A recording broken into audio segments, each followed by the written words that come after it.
Hi folks, we're going to take a look at the solutions for the Unit 2 quiz. So let's start with 1a. So here I need to find a derivative of this quotient of two functions. So first of all, I'm going to have to apply the quotient rule. Now at some point I'm going to have to take the derivative of the numerator, and what I'm going to do is I'm just going to rewrite it a little differently just so that it's very clear how I'm going to apply the chain rule. Because remember that when we have sine cubed of x, what that really means is sine x all cubed. It's just a shorthand for that. All right. And then I've got the denominator, which I'm not going to change. So notice here they don't ask me to simplify. Certainly I could, but I'm just going to leave it in unsimplified form. All right, so let's do that here. So let's start with the derivative of the numerator. Okay, so here writing it in this form allows me to see that the inside function is sine x, and then the outside function is x cubed. So if I take the derivative of the outside function, think of this sine x as my u. So the derivative of u cubed is just 3u, which is sine x squared. Okay, and then I have to take the derivative of that inside function, and the derivative of sine x, of course, is just cos x. All right, so now all of this represents the derivative of my numerator, and so now I just multiply it by the denominator function, x squared minus 1 to the 4. Okay, and then I've got minus my numerator function, so sine x cubed, could have also written it as sine cubed x, okay, times the derivative of the denominator. Okay, now here I'm going to have to use the chain rule again. So here my outside function, think of this as u to the 4th, so it's times 4u cubed. Okay, and now I multiply that by the derivative of the inside function, and the derivative of x squared minus 1 is just 2x. Okay, and then all of that is divided by the square of the denominator, so that's just going to be x squared minus 1 to the, well, if I take x squared minus 1 to the 4, all squared, it's going to be to the power of 8. Okay, now if I did want to simplify this, I would look for common factors. In particular, I see the common factors of sine x, and there's 2 of them here, 2 of them there, so I would factor out as sine squared x, and then of course there's factors of x squared minus 1 that I could also factor out. But I'm going to leave it like this for now because they tell me not to simplify. All right, so just to recap here, recognize that you have to use the quotient rule, and then recognize that when I take the derivative of both the numerator and the denominator, I need to use the chain rule. And again, good trick to rewrite these powers of trig functions in a more useful fashion for using the chain rule. All right, so let's move on to 1b.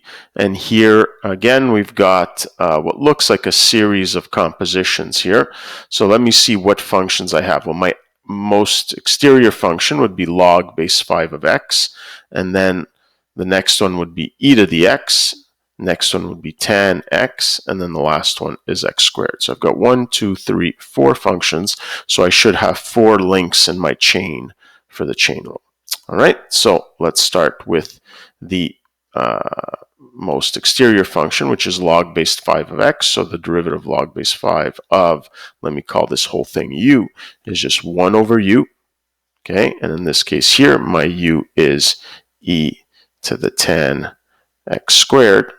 Okay, times ln of the base, which is 5, so ln 5. Okay, so this represents the derivative of my exterior function. So let's now multiply it by the derivative of the interior function, which is itself a composite function.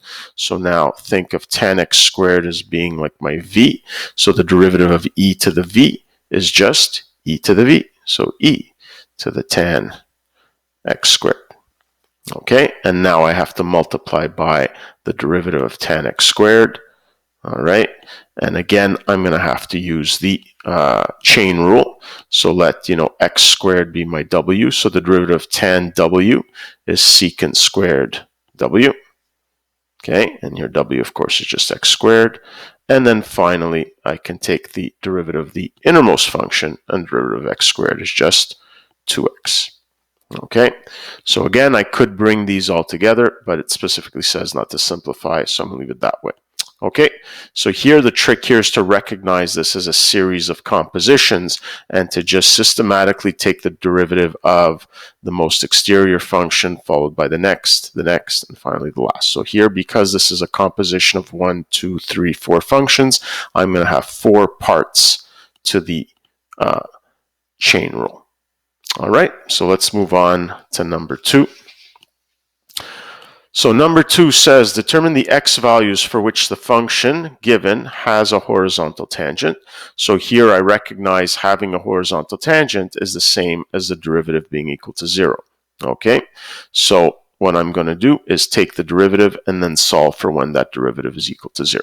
So here I see a product of 2 functions. I'm not going to expand and then multiply. I'm just going to think of this as a product of these 2 functions. All right, so let's start. F prime at x is equal to, so let's take the derivative of the first function. I'm going to have to take the, use a chain rule. So think of x minus 2 as my u. So the derivative of u cubed is 3u squared times the derivative of x minus 2. Well, that's just equal to 1. Nice and simple. So multiplied by my second function, which is just x plus 4 to the 5. All right, and then plus the first function, x minus 2 cubed, times the derivative of my second function. So again, I'm going to use the chain rule. So think of x plus 4 as my v. Derivative of v to the 5 is 5v to the 4. And then multiplied by the derivative of v. Derivative of x plus 4 is again just equal to 1. All right. So I want to determine when this derivative is equal to 0, and of course, because of this addition here, it's not in factored form, so my goal is to get it in factored form. And the best way to start doing that is to look for common factors. So I look here, x minus 2 squared, x minus 2 cubed, so they have x minus 2 squared in common. Okay, I also see my x plus 4 to the 5th and my x plus 4 to the 4th. So what they have in common are 4 factors of x plus 4. So x plus 4 to the 4th. Okay, and I look at my constants. There's no common factors there, so I can move on. So let's see what we have left. All right, so we have a 3. Both x minus 2's are gone, and I'm just left with 1 factor of x plus 4. So 3 times x plus 4. Okay, and here let's see what we have. Well, we have 1 factor of x minus 2 that's left. Okay, I've got my factor 5. Okay, and all factors of x plus 4 have been factored out. Okay, so that's all I have left. And look what we have left in the fraction, something much easier to deal with. Okay, so x minus 2 squared, x plus 4 to the 4th, and let's simplify this here. So what do we have? We have 3 x plus 12 plus 5x. That looks like minus 10. Okay, and so finally x minus 2 squared times x plus 4 to the 4th times, and we've got 3 plus 5 is 8x, 12 minus 10 is 2, so plus 2. And now finally we have this equation in factored form. Okay, so now this first factor can be equal to 0, so x minus 2 can be equal to 0, or x plus 4 can be equal to 0, or 8x plus 2 can be equal to 0. So our answers now are just going to be x equals 2, or x equals negative 4, or, and if we solve this, bring the 2 to the other side, gives us negative 2 divided by 8. X can also be equal to negative 1/4. Okay, and since they're only looking for the x values, I can stop there. They weren't looking for the y values. They weren't looking for the equations of the tangents. So we just need to give the x values. So just to recap, step number 1, recognize that I'm looking for the derivative being equal to 0. Okay, so once I take the derivative, recognize that I can simplify it by looking for common factors, and then from there I can get to fully factored form to solve my equation. All right, so that's it for this one. Let's move on to number 3. All right, so here they give us the graph of f. So this represents some function f, and they want us to draw the derivative. Okay, so the first thing that I'd like to look for are any points where there's a horizontal tangent, and there's one point that's pretty easy to see here. I look at this minimum just above 2, and clearly there's a horizontal tangent there. So that would give me, actually let me use a different color here for the derivative. Okay, well, you might say that it's supposed to be green. So I have an x-intercept there. But if I look closely, take a look at around 6 here. It really seems to flatten out here. So it looks like I've got a horizontal tangent also at 6. Okay, doesn't have to be a max or min here. I see that it can flatten out enough to have this horizontal tangent. Okay, so now that I've got these two kind of anchor points, these x-intercepts, let me see if I can analyze what's going on. So if I look to the left of this point, well, let's see what's happening as x goes to negative infinity. I see that my slopes of tangents are becoming negative, and they're becoming more and more negative. Okay, so I expect this to be going to negative infinity as x gets smaller and smaller and smaller. All right, so let's see what happens now. Now the derivatives become positive, and they get more and more positive until I start to reach, I'm going to guess somewhere around there, I notice that they start to get less positive, meaning less steep. So it looks as though my function is going to go up to some maximum around here, where they keep getting steeper, but then at this point here, they're going to get less steep until I reach my 0. So I'm going to guess it looks something like this. Okay, and then let's see what happens at this point here. They now continue positive. Okay, once it reaches 0, it starts being positive again and gets steeper and steeper and steeper. So I'm going to guess I have something that looks like this. Okay, it could have been drawn a little better. Looks like we've got this minimum here. Okay, so let's see if we can fix that a little here. Let's just get rid of that part there. That looks a little better. Okay, so let's recap what we did here. So the first thing we did is we identified where the derivative is equal to 0. We found one place where there's a minimum, and so the slope of the tangent is 0. Then we found another point where the function really flattens out that looks like the slope of the tangent there is also 0. And then I did some analysis. I saw that my function to the left of that 0 the derivative got more and more negative because the slopes of the tangents got steeper and steeper on the negative side. Okay, and then to the right of that, they started getting positive and steeper, steeper, steeper, till a point where they started becoming less steep while still positive. So they got back to 0, and then after this point, they start to get positive again, but steeper and steeper and steeper, so it goes to positive infinity. Okay, so let's take a look at 3b. So they give us the graph of the derivative. So this represents f prime, and they want us to draw the graph of the original function f. Okay, but notice here they give us another little piece of information. They actually tell us that f at -1 is equal to -2. So why are they giving us this information? Well, this is where we remember that the derivative only gives us information about the slope of the tangent. It doesn't tell us anything about the values of the function. So what this does is it gives us a starting point. Okay, so at -1, the y value of the function is equal to -2. Okay, so it gives us a starting point. Now this is a really nice place to give us a point, because look what happens here is the derivative is equal to 0 at that point.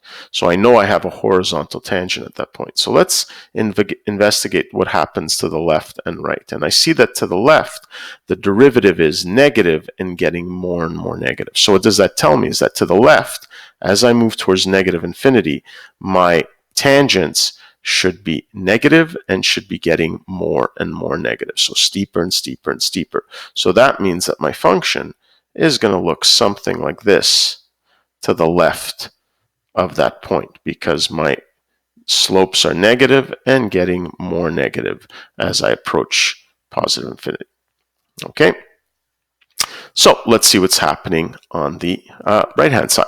Okay, so here I see that the slopes are becoming positive, and they're becoming more positive till about 0. Okay, so in other words, slopes of the tangents positive and getting steeper, steeper, steeper, steeper, steeper. And then at around 0, I see that they're still positive, but they're getting less positive. So in other words, the function should be still having positive slopes, but less steep. And in fact, it looks like the slopes of the tangents approach 0. So it looks like at this point here, my function should be flattening out. Okay? Now, it doesn't necessarily approach 0. Remember, the derivative tells us nothing about how the function behaves, but definitely after this point, the slopes of the tangents should be becoming less and less steep, should be approaching 0. Okay? So just to recap, what the derivative graph gives us is the slopes of the tangents of the original function. Okay, gives us no idea as to where the y values are located, but they helped us out by giving a particular starting point. From there, I was able to analyze that I had a minimum here because the derivatives were negative to the left, positive to the right, positive and getting steeper and steeper and steeper. And at this point here, they were getting less positive, so less and less steep. And in fact, we're flattening out because the derivative is approaching 0. All right, so let's move on to number 4.